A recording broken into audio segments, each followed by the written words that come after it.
The Dutch Golden Age painting is the painting of the Dutch Golden Age, a period in Dutch history generally spanning the 17th century, during and after the later part of the 80 Years' War for Dutch independence. The new Dutch Republic was the most prosperous nation in Europe, and led European trade, science, and art. The northern Netherlandish provinces that made up the new state had traditionally been less important artistic centres than cities in Flanders in the south, and the upheavals and large-scale transfers of population of the war, and the sharp break with the old monarchist and Catholic cultural traditions, meant that Dutch art needed to reinvent itself entirely, a task in which it was very largely successful. Although Dutch painting of the Golden Age comes in the general European period of Baroque painting, and often shows many of its characteristics, most lacks the idealization and love of splendor typical of much Baroque work, including that of neighbouring Flanders. Most work, including that for which the period is best known, reflects the traditions of detailed realism inherited from early Netherlandish painting. A distinctive feature of the period is the proliferation of distinct genres of paintings, with the majority of artists producing the bulk of the work within one of these. The full development of this specialization is seen from the late 1620s, and the period from then until the French invasion of 1672 as the core of Golden Age painting. Types of painting. A distinctive feature of the period, compared to earlier European painting, was the small amount of religious painting. Dutch Calvinism forbade religious painting in churches, and though biblical subjects were acceptable in private homes, relatively few were produced. The other traditional classes of history and portrait painting were present, but the period is more notable for a huge variety of other genres, subdivided into numerous specialized categories, such as scenes of peasant life, landscapes, townscapes, landscapes with animals, maritime paintings, flower paintings, and still lifes of various types. The development of many of these types of painting was decisively influenced by 17th-century Dutch artists. The widely held theory of the hierarchy of genres in painting, whereby some types were regarded as more prestigious than others, led many painters to want to produce history painting.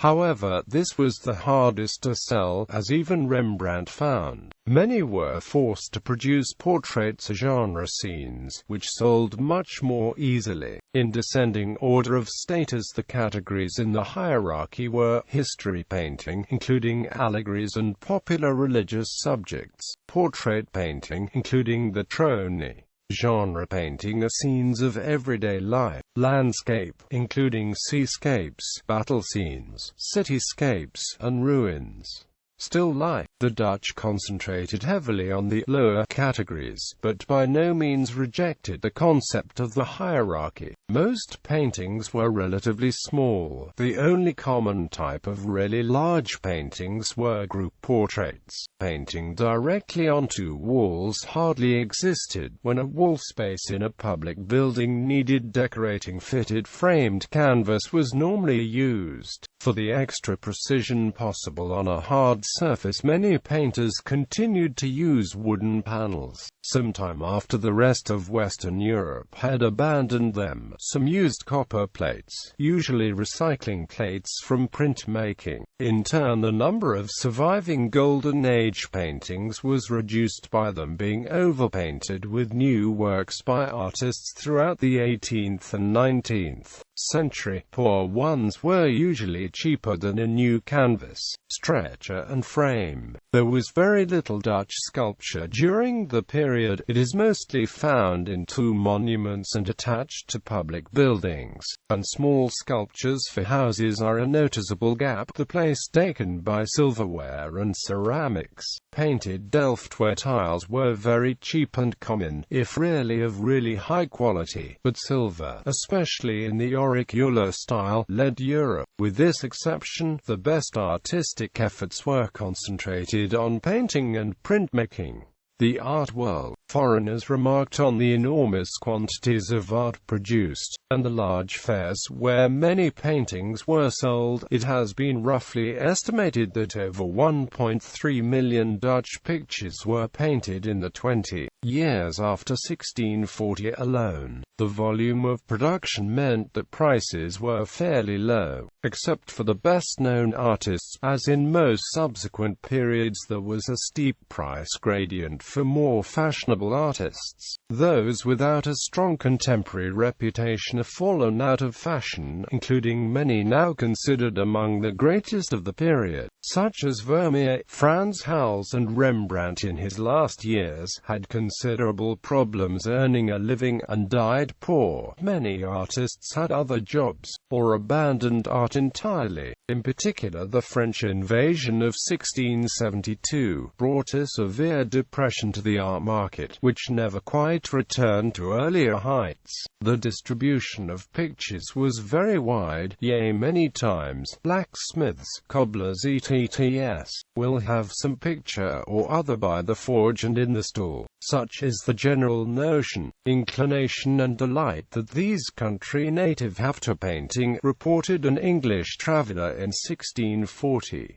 There were for virtually the first time many professional art dealers. Several also significant artists like Vermeer and his father, Jan van Goyen, and Willem Kalf. Rembrandt's dealer Hendrik van Eilenberg and his son Gerrit were among the most important. Landscapes were the easiest uncommissioned works to sell, and the painters were the common footmen in the army of art. According to Samuel van Hoogstraten, the technical quality of Dutch artists was generally very high, still mostly following the old medieval system of training by apprenticeship with a master. Typically, workshops were smaller than in Flanders or Italy, with only 1 or 2 apprentices at a time, the number often being restricted by guild regulations. The turmoil of the early years of the Republic, with displaced artists from the south moving north and the loss of traditional markets in the court and church, led to a resurgence of artists' guilds, often still called the Guild of St. Luke. In many cases these involved the artists extricating themselves from medieval groupings where they shared a guild with several other trades, such as house painting. Several new guilds were established in the period: Amsterdam in 1579, Haarlem in 1590, and Gouda, Rotterdam, Utrecht and Delft between 1609 and 1611. The Leiden authorities distrusted guilds and did not allow one until 1648. Later in the century it began to become clear to all involved that the old idea of a guild controlling both training and sales no longer worked well, and gradually the guilds were replaced with academies, are often only concerned with the training of artists. The Hague, with the court, was an early example, where artists split into 2 groups in 1656 with the founding of the Confrérie Pictura, with the obvious exception of portraits. Many more Dutch paintings were done speculatively, without a specific commission, than was then the case in other countries, one of many ways in which the Dutch art market showed the future. There were many dynasties of artists, and many married the daughters of the masters or other artists. Many artists came from well-off families,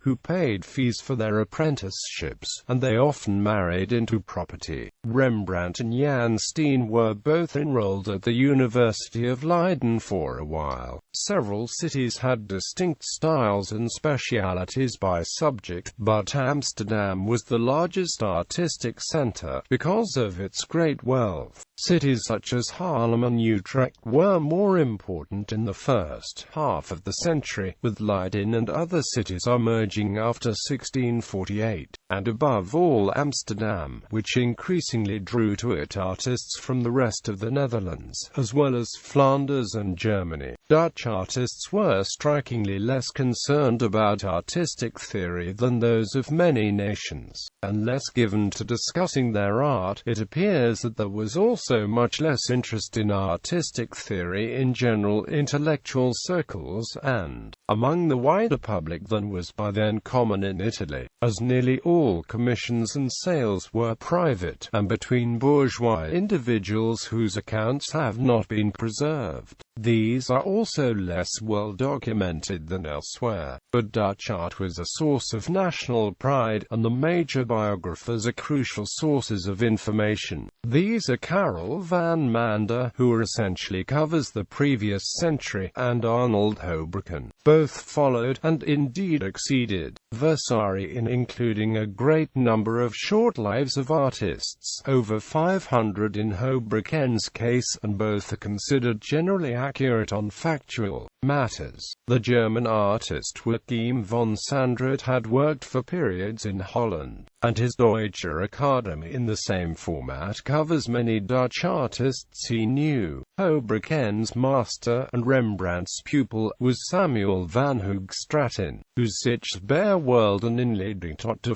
School der Schilderkunst contain more critical than biographical information, and are among the most important treatises on painting of the period. Like other Dutch works on the theory of art, they expound many commonplaces of Renaissance theory and do not entirely reflect contemporary Dutch art, still often concentrating on history painting.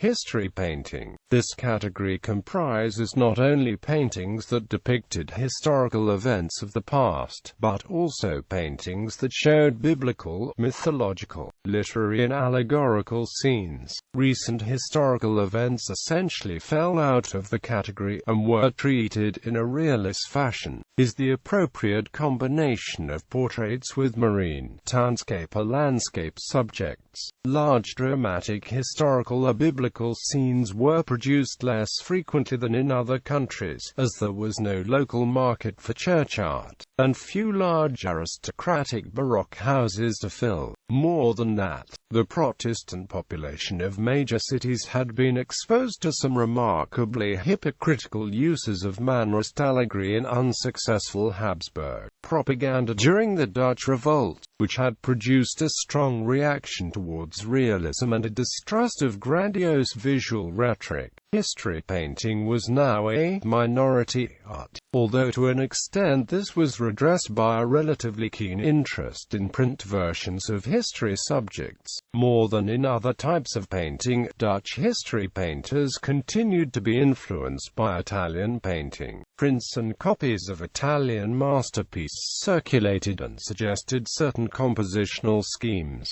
The growing Dutch skill in the depiction of light was brought to bear on styles derived from Italy, notably that of Caravaggio. Some Dutch painters also travelled to Italy, though this was less common than with the Flemish contemporaries, as can be seen from the membership of the Bentvueghels Club in Rome. In the early part of the century, many Northern Mannerist artists with styles formed in the previous century continued to work until the 1630s in the cases of Abraham Bloemaert and Joachim W.T.E. Weyl. Many history paintings were small in scale, with the German painter Adam Elsheimer as much an influence as Caravaggio on Dutch painters like Peter Lastman, Rembrandt's master, and Jan and Jacob Pyners. Compared to Baroque history painting from other countries, they shared the Dutch emphasis on realism and narrative directness, and are sometimes known as the pre-Rembrandtists, as Rembrandt's early paintings were in this style. Utrecht Caravaggism describes a group of artists who produced both history painting and generally large genre scenes in an Italian-influenced style, often making heavy use of chiaroscuro. Utrecht, before the revolt the most important city in the new Dutch territory, was an unusual Dutch city, still about 40% Catholic in the mid-century, even more among the elite groups, who included many rural nobility and gentry with town houses there. The leading artists were Hendrik der Bruggen, Gerard van Honthorst and Dirk van Baburen, and the school was active about 1630, although van Honthorst continued until the 1650s as a successful court painter to the English, Dutch and Danish courts in a more classical style. Rembrandt began as a history painter before finding financial success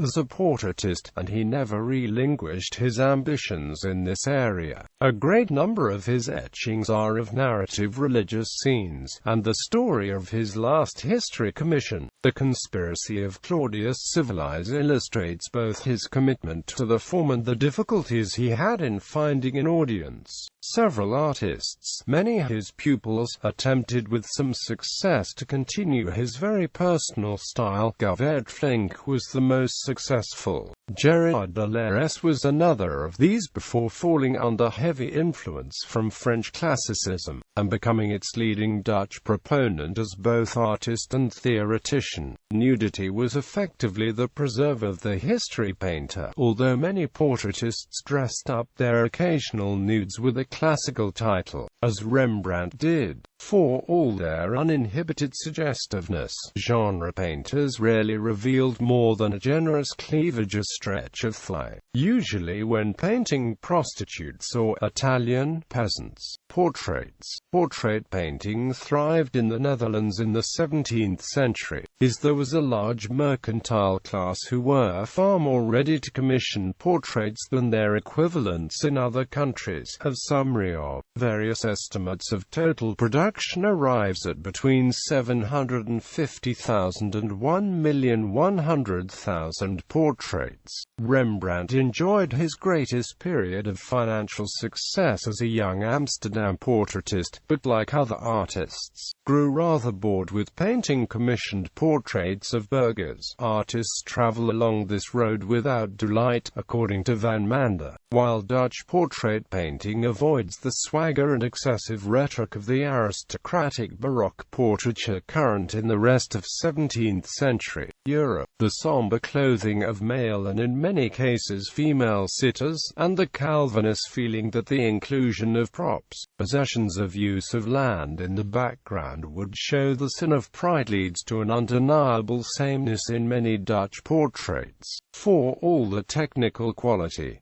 even a standing pose is usually avoided, as a full length might also show pride. Poses are undemonstrative, especially for women, though children may be allowed more freedom. The classic moment for having a portrait painted was upon marriage, when the new husband and wife more often than not occupied separate frames in a pair of paintings. Rembrandt's later portraits compel by force of characterization, and sometimes a narrative element, but even his early portraits can be dispiriting en masse, as in The Room Full of Starter Rembrandt's donated to the Metropolitan Museum of Art in New York. The other great portraitist of the period is Frans Hals, whose famously lively brushwork and ability to show sitters looking relaxed and cheerful adds excitement to even the most unpromising subjects, though the extremely nonchalant pose of the example at left is exceptional. No other portrait from this period is so informal. The sitter was a wealthy textile merchant who had already commissioned Hals' only individual life-sized full-length portrait 10 years before. In this much smaller work for a private chamber he wears riding clothes. Jan de Bray encouraged his sitters to pose costumed as figures from classical history, but many of his works are of his own family. Thomas de Keyser, Bartholomeus van der Helst, Ferdinand Bol and others, including many mentioned below as history genre painters, did their best to enliven more conventional works. Portraiture, less affected by fashion than other types of painting, remained the safe fallback for Dutch artists. From what little we know of the studio procedures of artists, it seems that, as elsewhere in Europe, the face was probably drawn and perhaps painted at an initial sitting or two. The typical number of further sittings is unclear. Between 0 and 50 appear documented. The clothes were left at the studio and might well be painted by assistants or a bought-in specialist master, although or because they were regarded as a very important part of the painting. Married and never married women can be distinguished by the dress, highlighting how few single women were painted, except in family groups. As elsewhere, the accuracy of the clothes shown is variable. Striped and patterned clothes were worn, but artists rarely show them, understandably avoiding the extra work. Lace and ruff collars were unavoidable, and presented a formidable challenge to painters intent on realism. Rembrandt evolved a more effective way of painting patterned lace, laying in broad white strokes, and then painting lightly in black to show the pattern. Another way of doing this was to paint in white over a black layer, and scratch off the white with the end of the brush to show the pattern. At the end of the century there was a fashion for showing sitters in a semi-fancy dress, begun in England by Van Dyck in the 1630s, known as picturesque or Roman dress. Aristocratic and militia sitters allowed themselves more freedom in bright dress and expansive settings than burghers, and religious affiliations probably affected many depictions. By the end of the century, aristocratic or French values were spreading among the burghers, and depictions were allowed more freedom and display. A distinctive type of painting, combining elements of the portrait, history, and genre painting was the trone. This was usually a half-length of a single figure which concentrated on capturing an unusual mood or expression. The actual identity of the model was not supposed to be important, but they might represent a historical figure and be in exotic or historic costume. Jan Levens and Rembrandt, many of whose self-portraits are also trainees, were among those who developed the genre. Family portraits tended, as in Flanders, to be set outdoors in gardens, but without an extensive view as later in England, and to be relatively informal in dress and mood. Group portraits, largely a Dutch invention, were popular among the large numbers of civic associations that were a notable part of Dutch life, such as the offices of a city's Schutzregime, militia guards, boards of trustees and regents of guilds and charitable foundations and the like. Especially in the first half of the century, portraits were very formal and stiff in composition.